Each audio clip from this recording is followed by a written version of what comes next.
Libro de Marcos, perdón, de Mateo. Libro de Mateo, el capítulo 15.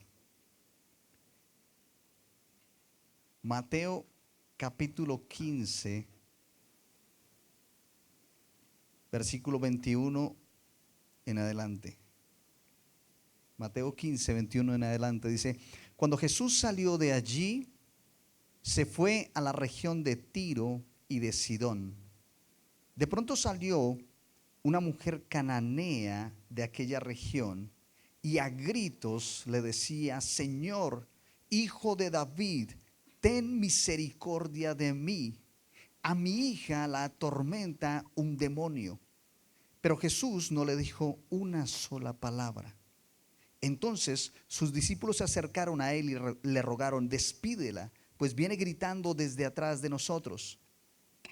Él respondió: yo no fui enviado sino a las ovejas perdidas de la casa de Israel. Entonces ella vino, se postró ante él y le dijo: Señor, ayúdame. Él le dijo: no está bien tomar el pan que es de los hijos y echarlo a los perritos. Y ella le respondió: cierto, Señor, pero aún los perritos comen de las migajas que caen de la mesa de sus amos. Entonces Jesús le dijo: mujer, tienes mucha fe, que se haga contigo tal y como quieres. Y desde ese mismo instante su hija quedó sana. Oramos. Bendito Padre que estás en el cielo, gracias, Padre. Gracias porque estás con nosotros, gracias por tu compañía, gracias porque sentimos que tu Santo Espíritu está en medio nuestro. Y en este momento, Padre, me pongo en tus manos para que seas tú quien hable a través de mí. En el nombre de Jesús lo pedimos todo. Amén y amén. Dice, empieza contando la historia de hoy, empieza diciendo, cuando Jesús salió de allí, Jesús se alejó prácticamente del área de Israel, del pueblo de Israel. Se aleja, sale hacia otro lugar que era hacia Sidón, hacia Tiro. ¿Ok? ¿Por qué? Me llama la atención cuando tú empiezas a mirar el contexto de la historia, Juli, y te vas unos versículos atrás y resulta que Jesús está hablando, sus discípulos empiezan a comer y no se lavaron las manos. Y entonces los fariseos empiezan a criticar, los fariseos empiezan a juzgar, los fariseos empiezan a señalar, típico de los fariseos, ¿verdad? Empiezan a señalar y empiezan a juzgar. Y dice: oye, pero ¿por qué tus discípulos no se lavan las manos? Y empieza una controversia allí con Jesús, simplemente porque los discípulos no se lavaron las manos. Ahora, nota esto, porque a veces cogemos textos y los sacamos del contexto y los convertimos en un pretexto. Muchas veces cuando hemos hablado acerca de la comida, precisamente, cuando hablamos de que, vengan, la Biblia dice: no coman cerdo, no coman camarones. Una amiga por aquí hace poco comió camarones y yo creo que se arrepintió toda la semana de haber comido camarones. Pero si la Biblia lo dice, es por algo. Y muchos toman el versículo que está en esta parte de la historia, donde dice Jesús que lo que contamina al hombre no es lo que entra, sino lo que sale. Y dicen: ¿sí ve? Uno puede comer lo que quiera. No, pero el contexto de la historia está hablando de lavarse las manos, no de comida. Ojo con eso, porque a veces sacamos el texto del contexto y entonces lo acomodamos a lo que nosotros queremos. El contexto de la historia está hablando porque los discípulos no se habían lavado las manos y la tradición decía que tú tenías que lavarte las manos, y ahí es donde Jesús les dice: oye, pero ¿qué pasa? Eso no es relevante en este momento, no es relevante para lo que está sucediendo en ese momento. Y en ese contexto de cosas dice la Biblia que después de eso Jesús se alejó de Israel. Jesús se aleja y se va a la región vecina. Es como si, por ejemplo, estuviera aquí y dice: ¿sabes qué? Vamos, yo quiero ir a Venezuela. Vamos a Venezuela, pasemos la frontera, vamos al otro lugar, quiero un aire diferente, vamos a conocer al menos. Ojo, Jesús no iba de campaña evangelística, y tú lo notas en la historia, porque en ningún momento dice eso. Es más, cuando se presenta la oportunidad de hacer un milagro, él dice: no. Entonces él no iba de campaña evangelística, él iba en otro plan, él iba en un plan posiblemente de desconexión, de decir, mira, ya no más, no voy más. Hagamos algo diferente, vamos a otro lugar, hagamos algo diferente porque no aguanto más, vámonos. La parte humana de Jesús en ese momento. Ahora, ¿por qué te estoy diciendo esto? Porque posiblemente tu misma gente te va a criticar. Posiblemente tu misma iglesia te va a juzgar, te va a cuestionar, tu misma familia te va a señalar. Y era lo que le pasaba en este momento a Jesús con los fariseos. Siendo judíos, lo señalaban, lo criticaban, lo juzgaban por todo lo que él hacía, por todo lo que él decía. En el momento en que lo hacía, aún ahí en ese momento lo seguían juzgando y lo seguían señalando. Y nos pasa lo mismo a nosotros. Nuestra misma familia nos va a señalar, nuestra misma iglesia va a juzgar incluso decisiones que tú posiblemente estés tomando. Y nos pasa a nosotros como pastores en muchas ocasiones. Tomamos una decisión y la gente no está de acuerdo y dices, no, yo no, sabes que no voy más. Y prefieren apartarse, prefieren irse a otro lugar y ok, está bien, respetamos eso. Siempre lo hemos dicho, nuestra cultura en la iglesia es que somos una iglesia de manos abiertas. Y somos manos abiertas para bendecir, somos manos abiertas para ayudar, para ayudar a alguien a levantarse, pero también somos manos abiertas para dejar ir, porque las personas no nos pertenecen como pastores. Entonces yo no te puedo aferrar y yo no te puedo decir no, y tú no vas por allá, y tú no, y aferrar, y tú no te puedes mover de aquí, es que si te vas para otra iglesia, no. Hemos aprendido a ser una iglesia de manos abiertas. Ok, si te quieres ir, yo no te puedo detener. Eso sí, si te vas a ir, que no te vayas con el corazón herido. Eso es lo más importante.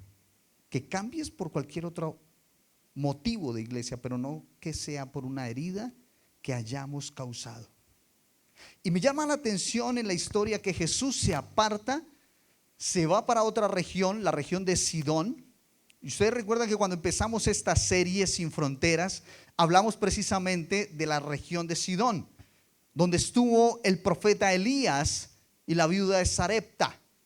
Era en la región de Sidón. Y recuerdan cuando empezamos la serie que hablamos acerca de qué era lo que sucedía en aquel entonces en Sidón, en la vida, en los tiempos de Elías. Había idolatría, adoraban a Baal. Ok. Y en el tiempo de Jesús las cosas no eran tan diferentes. Tú no encontrabas cristianos allí fácilmente. Es más, tal vez algunos de ellos habían escuchado acerca de Jesús. Tal vez algunos de ellos habían ido a Israel y habían visto lo que Jesús hacía. Y entonces el rumor ya estaba toda el rum de que había alguien en Israel que hacía unos milagros que normalmente no estaban acostumbrados a ver. Y en ese contexto empieza a decir que Jesús se va para esa región, se va para otra región, sale y de repente está por allí caminando y una mujer lo reconoce. A lo lejos ve a una mujer, a Jesús caminando, y esta mujer entonces empieza a llamarle la atención ese hombre que está por allá. Piensa por un momento en la experiencia de esta mujer. Ponte un momento, seamos un poquito empáticos y pongámonos en los zapatos de esta mujer. Pensemos un momento en la necesidad que tenía esta mujer. Tenía una hija endemoniada. ¿Cómo será? ¿Cómo sería vivir con una hija endemoniada? Los que tenemos papás. Oh. ¿Tú te imaginas el desespero de esta mamá?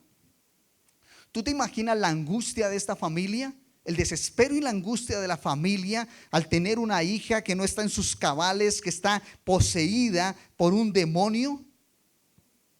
¿Quién va a poder vivir tranquilo con una hija así?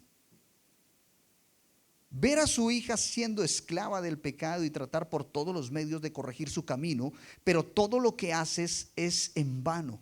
Intentas una cosa, intentas otra, tratas de llevarla a la iglesia, tratas de encaminarlo por los buenos caminos de Dios y aún no. Ahora, en el contexto en el que ella vivía, ni siquiera creían en Dios. Ahora, aún peor, porque entonces ¿de qué me aferro? ¿A dónde la llevo?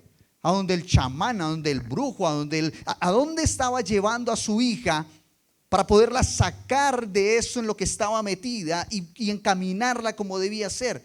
¿Quién puede dormir tranquilo en una situación de esas? ¿Cómo te vas tú de vacaciones con un hijo así? ¿Cómo te vas tú de vacaciones con una hija en una situación de estas? ¿Qué vida es esa? ¿Quién puede vivir una vida tranquila y normal teniendo una hija así? Y posiblemente, tal vez, esta mujer tuvo que renunciar a su trabajo.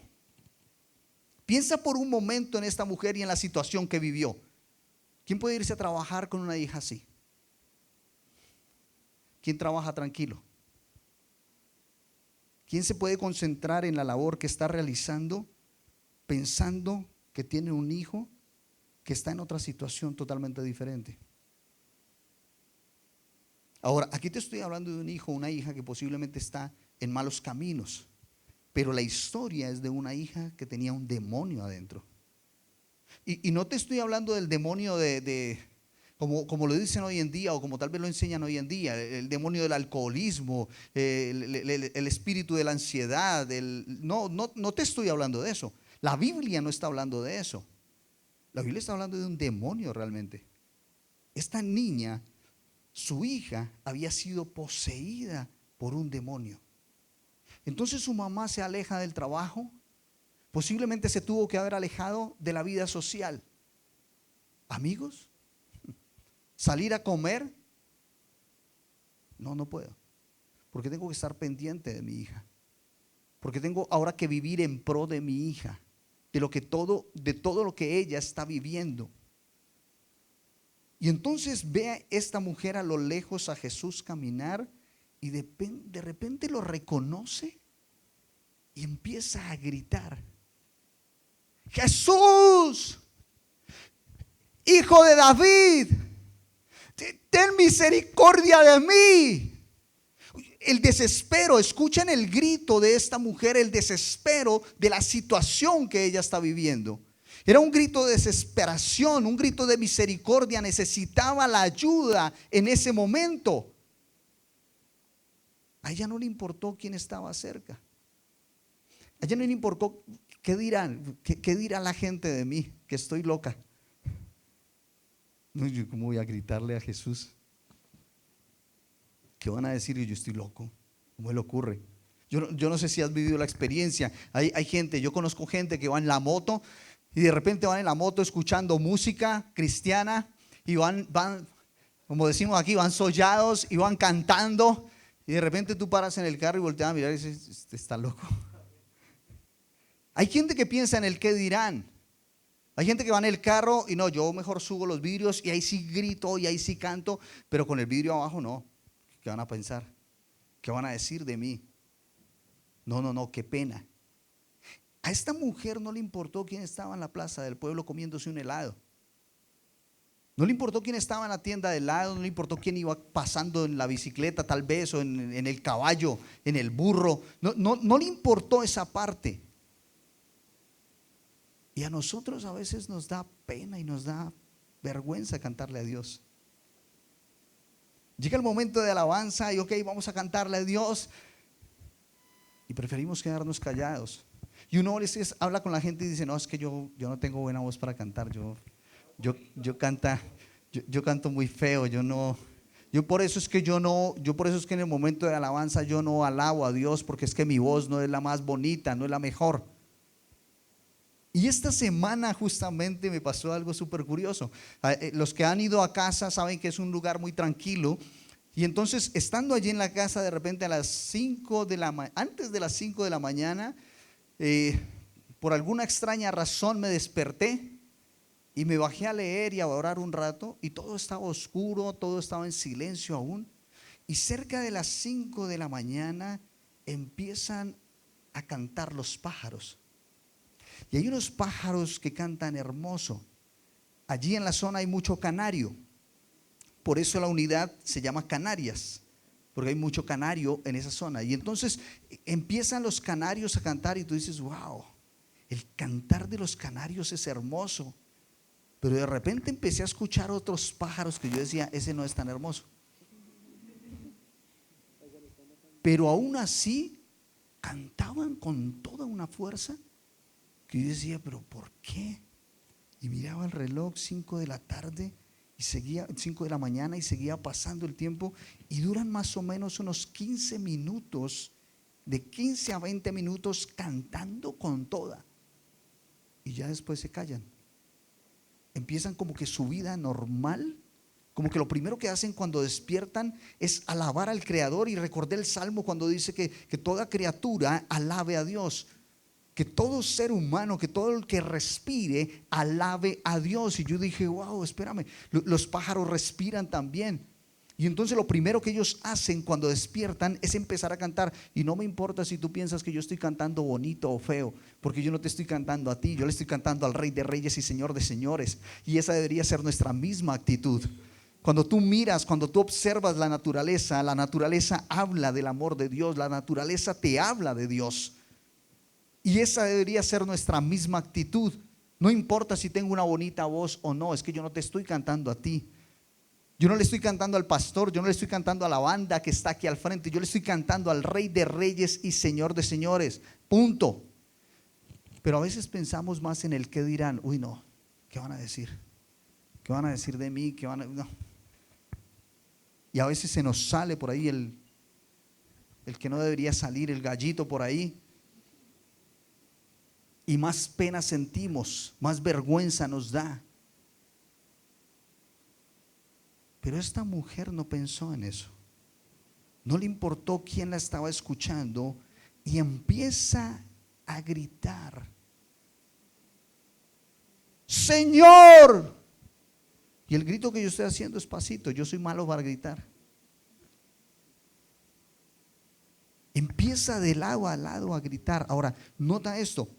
Jesús de repente dice, no le voy a dar, hagámonos los locos. Pero Jesús no le dijo una sola palabra. Ni una sola palabra le dijo Jesús. Tanto así que los discípulos son los que le dicen: Señor, despídela. ¿Qué quiere decir despídela? Aléjala, échala. Pero mira el contexto.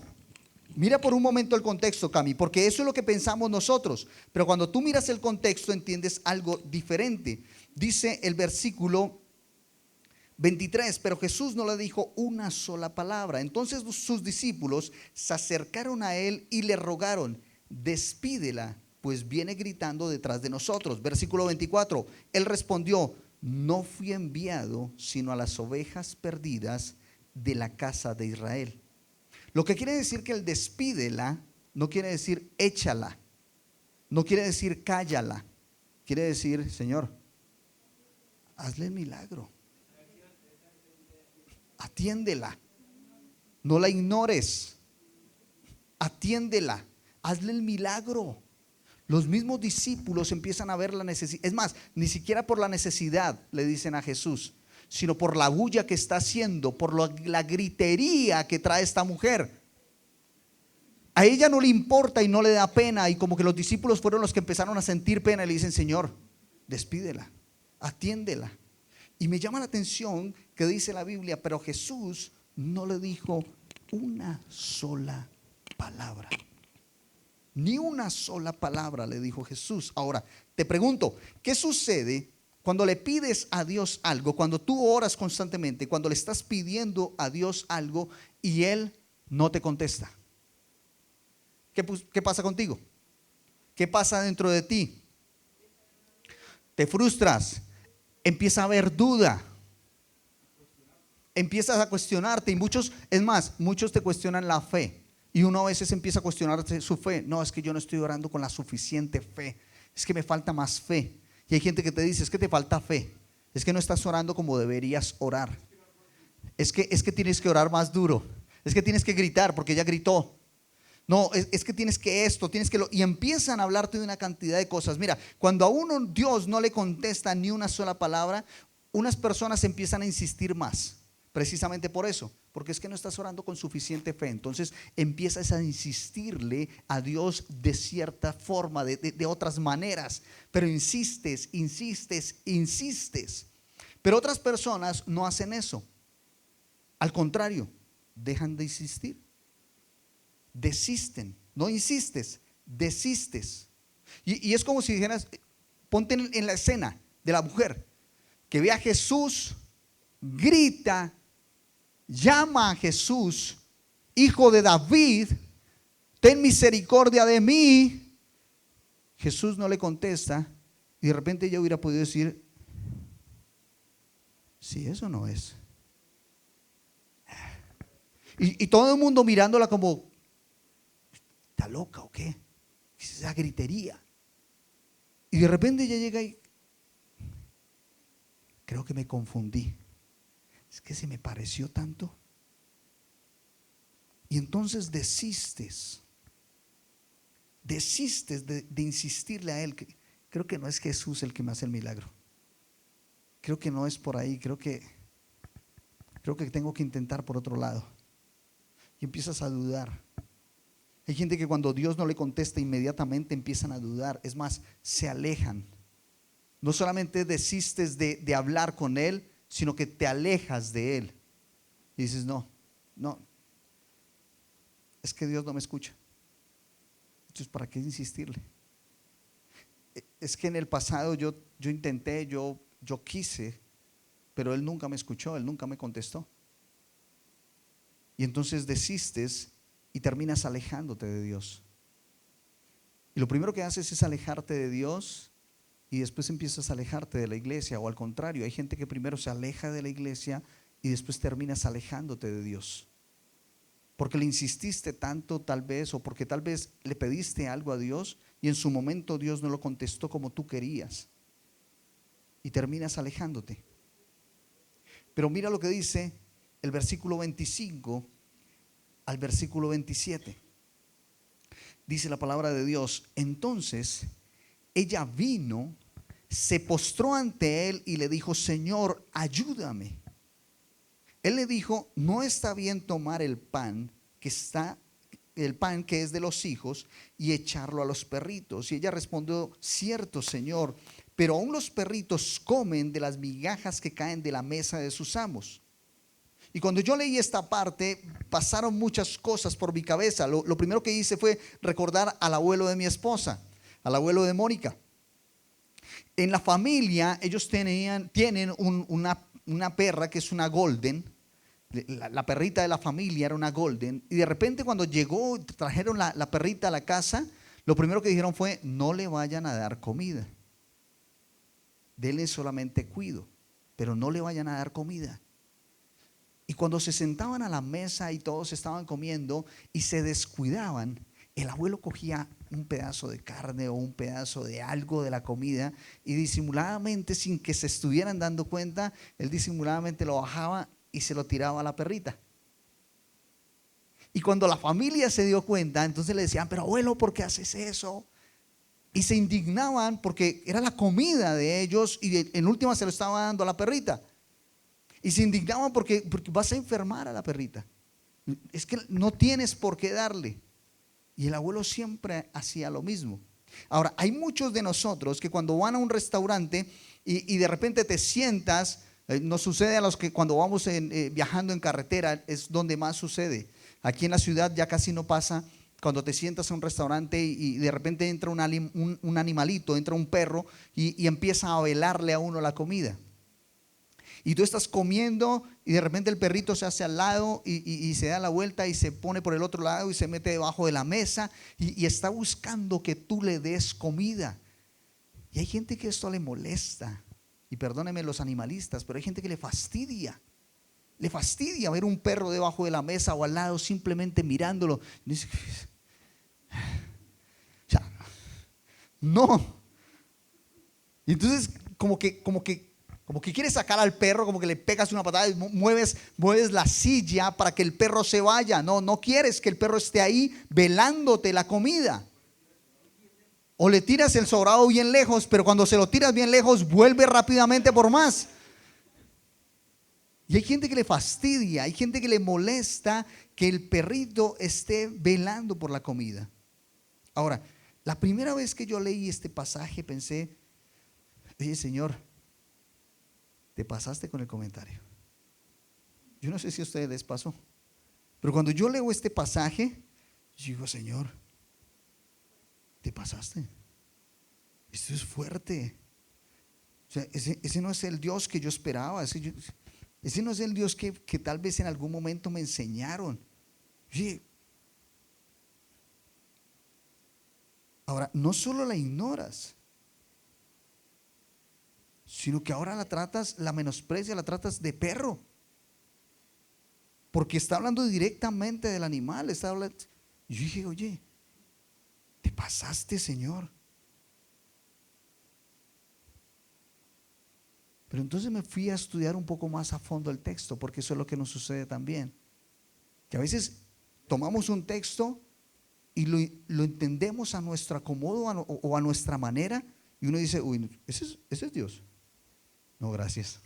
No, no es el, como exacto, cuando lees, despídela, échala, ¿sí? Uy, pero ¿qué discípulos son esos? Yo no quisiera tener un discípulo de esos dentro de la iglesia, que llegue alguien nuevo y le digan, échelo, sáquelo. Es más, los tengo. Los tengo. Tengo gente en la iglesia que dicen, uy, no, pastor, es que tal persona, sáquelo. O sea, no debería estar. Es que yo no quisiera que estuviera. Y este otro, no. No, pastor.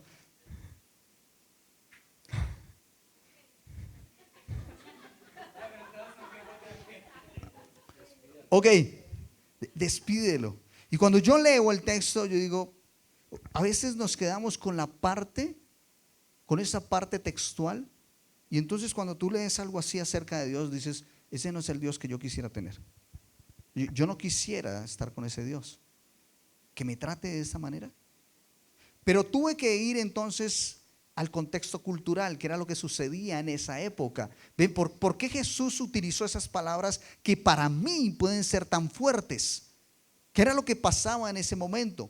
Y cuando tú vas al contexto cultural, vas a encontrar que normalmente en la jerga que utilizaban en ese tiempo, en ese momento, era normal que los judíos le dijeran a los gentiles perros.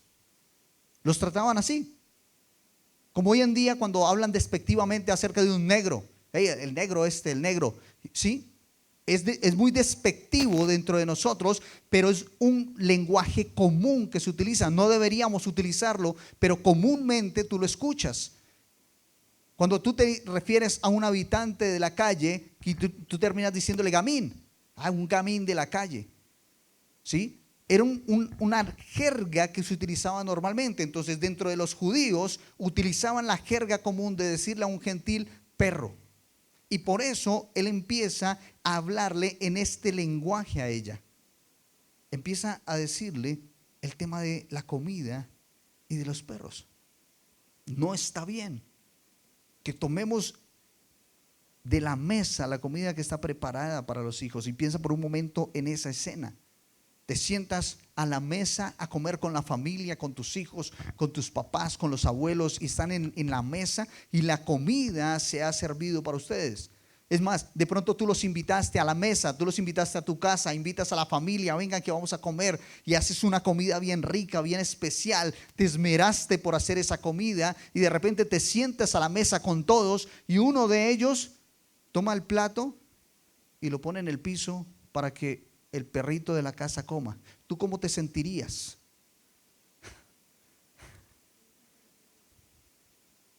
Eso quiere decir que no te gustó lo que cociné.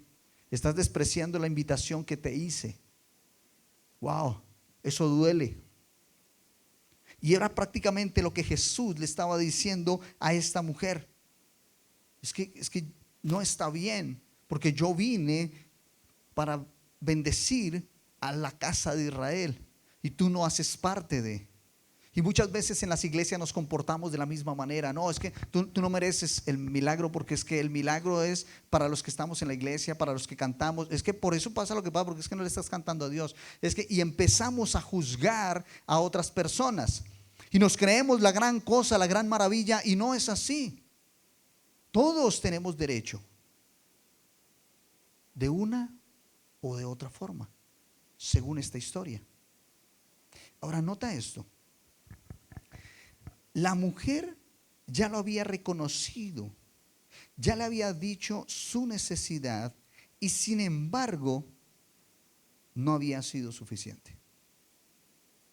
La mujer vio a Jesús a lo lejos, lo reconoció, lo alabó, gritó su nombre, no le importó lo que estuvieran pensando los que estaban al lado, los que estuvieran escuchándola, no le interesó el que dirán, y fue y le dice su necesidad, y aún así no fue suficiente. Para Jesús es como si eso no hubiese sido suficiente, porque no le hizo el milagro inmediatamente. Le contestó acerca de los perros. Y no está bien. No puedo conceder la petición que tú me estás haciendo. No lo puedo hacer. Y pero Señor, muchas veces venimos a la iglesia, reconocemos la grandeza de Dios, le pedimos a Dios que obre ese milagro que necesitamos, pero no sucede nada. Dios guarda silencio. ¿No les ha pasado? Vienes a la iglesia, cantas, oras, hablas con Dios, le pides y no pasa nada. Dios guarda silencio. Y tú dices, ¿pero qué está pasando? ¿Será que estoy en la iglesia equivocada? Es que aquí no hay unción. Es que aquí falta como algo de ministración para que haya unción. Por eso no hay milagros.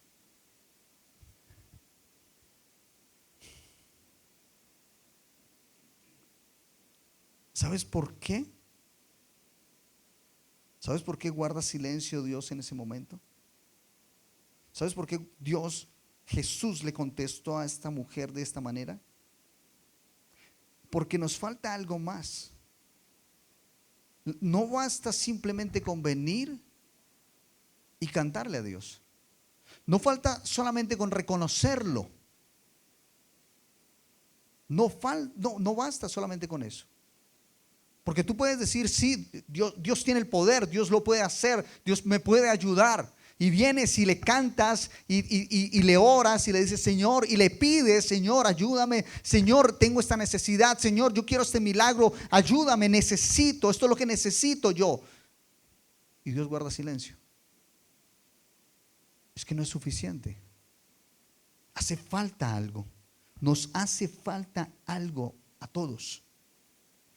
Ella vino, dice la Biblia, vino ante la presencia del mismo Jesús. Ella no lo hizo a la distancia solamente. Ella empezó a la distancia y empezó a acercarse hasta que llegó a Él. Y cuando llegó a Él, ¿qué hizo? Se postró. Ella llega ante su presencia y se postra. Y no solo se postró, sino que también se humilló ante Él.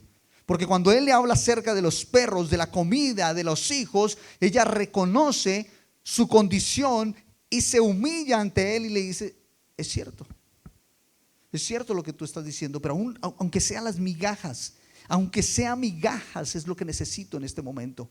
Necesito misericordia, y lo que te estoy pidiendo, que tengas misericordia de mí. Es cierto lo que tú estás diciendo, pero yo necesito tu misericordia. Entonces se humilla ante Él, se postra ante Él. Prácticamente le está diciendo, yo no soy digno de comer el pan, es cierto. Necesito solamente las migajas. Es lo único que necesito de ti en este momento. Y es lo contrario de lo que nos pasa muchas veces a nosotros. Porque muchas veces nos creemos merecedores de las promesas de Dios. Nos creemos merecedores de los milagros de Dios. ¿No te ha pasado? Que de repente encuentras a una persona o te encuentras tú mismo hasta reclamándole a Dios, porque nos creemos merecedores y empezamos a reclamarle a Dios, Señor, pero es que yo doy mi ofrenda, yo doy mi diezmo. ¿Qué pasa con las finanzas del hogar? ¿Qué pasa con mis finanzas? Si yo diezmo, si yo estoy ofrendando, ¿dónde están tus promesas? ¿Dónde tú dices en la palabra esto? Yo estoy cumpliendo mi parte, ¿qué pasa que no me estás cumpliendo tú? Empezamos a reclamarle a Dios porque creemos que somos merecedores de. Señor, pero yo asisto a los grupos de mujeres. Señor, es que yo voy al grupo de conexión. Señor, pero yo oro todos los días. Y empiezas a reclamarle a Dios una y otra vez porque te crees merecedor.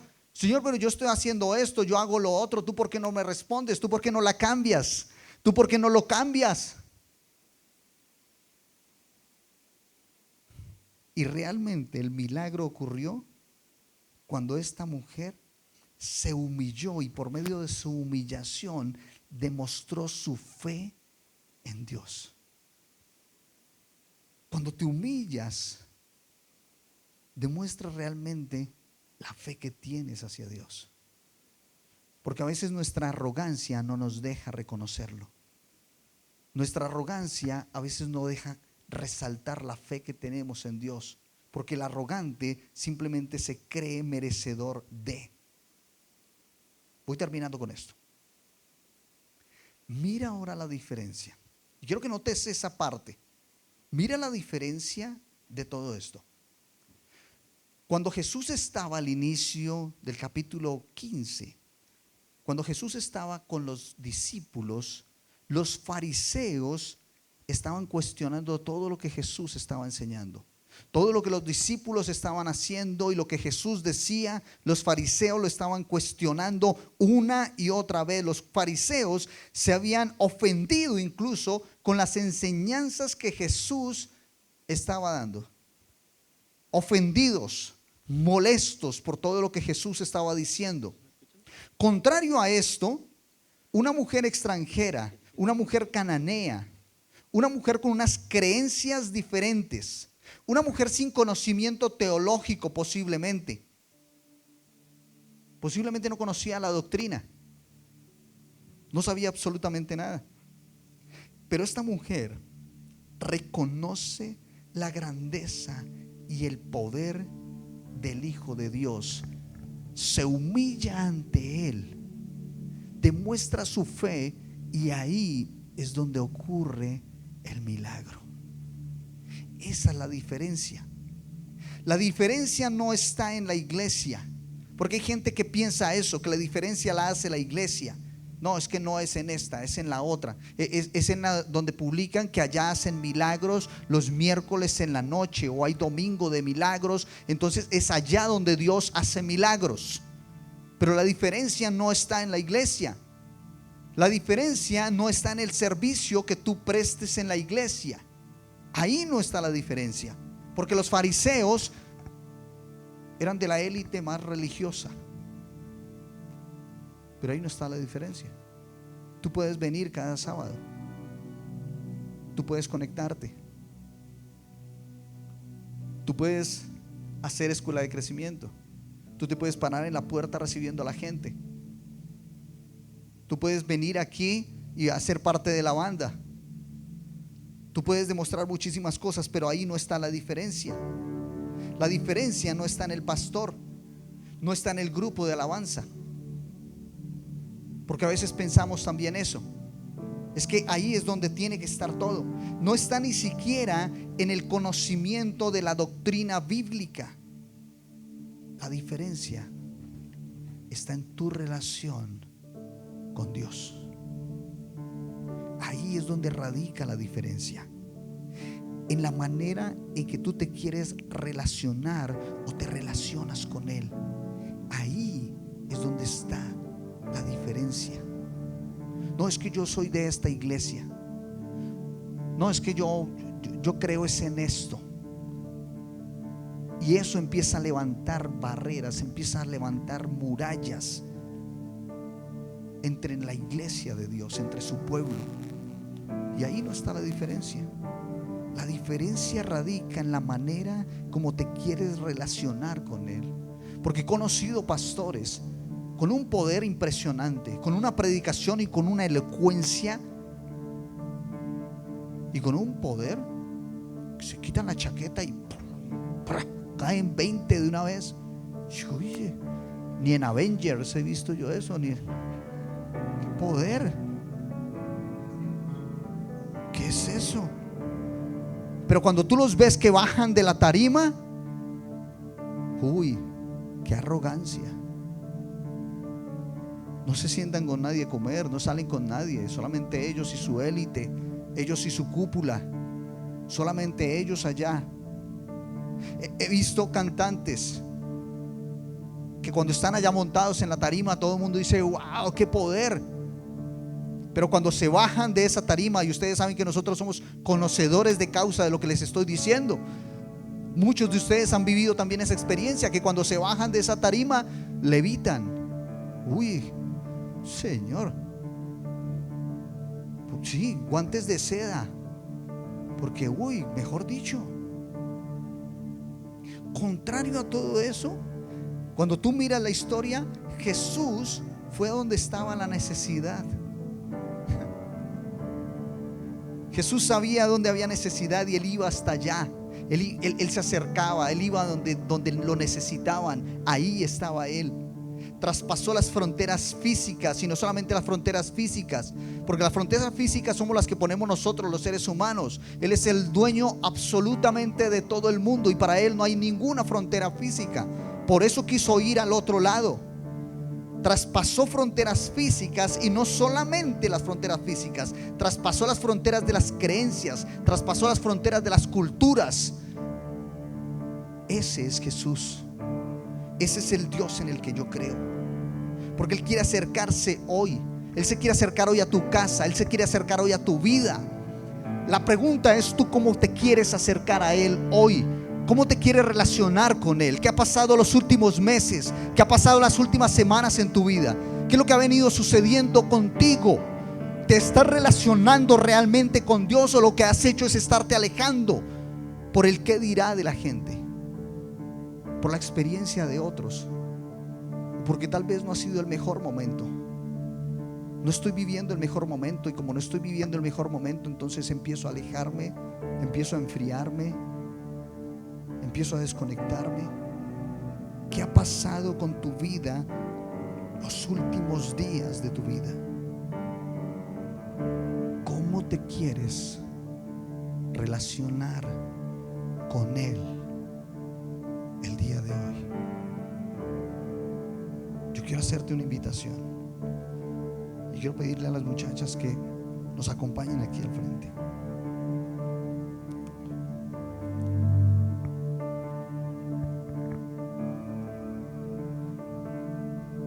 Porque yo quiero hacerte una invitación. Últimamente se ha vuelto común que venimos a la iglesia y en el momento de alabanza no cantamos, no alabamos realmente, simplemente escuchamos.